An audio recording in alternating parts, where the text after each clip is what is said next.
I'm Laurie Ross with the United Nations Association of New Zealand, representing civil society at the UN General Assembly high-level plenary meeting on the total elimination of nuclear weapons.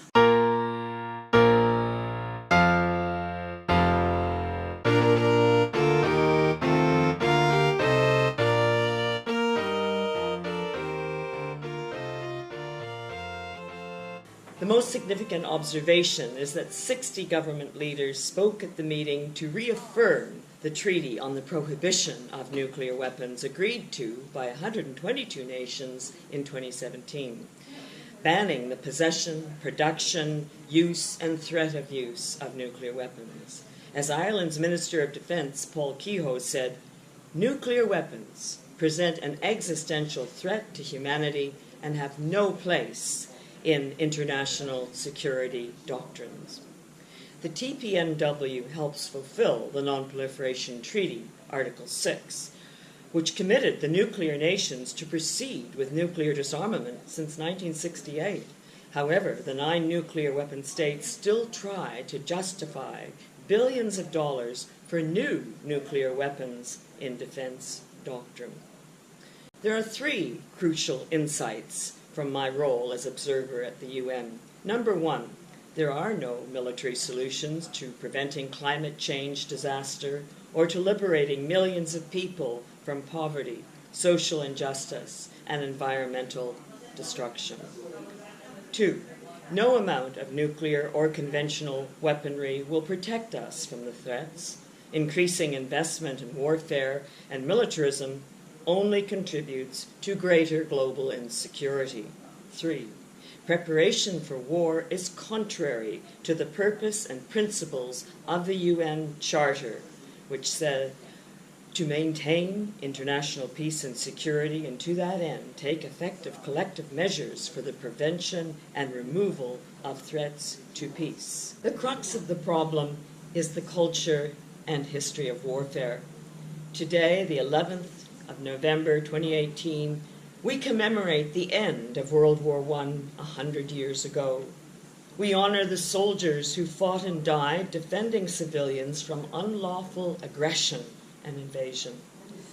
The survivors swore it should be the war to end all wars because mass murder and barbarism are horrid and wrong. After further horrors of Hiroshima and World War II, we knew that organized warfare between nation-states must be prevented, and the UN was set up to do this in 1945. Our generation must persevere in mobilization of civil society for peace, which means resist and object to cultural indoctrination that perpetuates violence, militarism, and war. The UN is still dominated by the old warfare mentality, powered by the profit-driven military corporations industry, plus the innate human tendencies of fear, lust for violence, and power.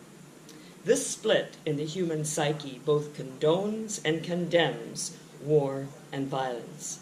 However, we must not give in to cynicism, apathy, and despair, but nurture our higher human nature and passionate peace work. This means a recommitment to global solutions at the United Nations in the UN 17 Sustainable Development Goals, which provide a structure for renewed determination of civil society and governments to achieve social justice, human rights, and environmental protection. SDG number 16, Peace and Security, calls for dramatic reduction in war weapons industry.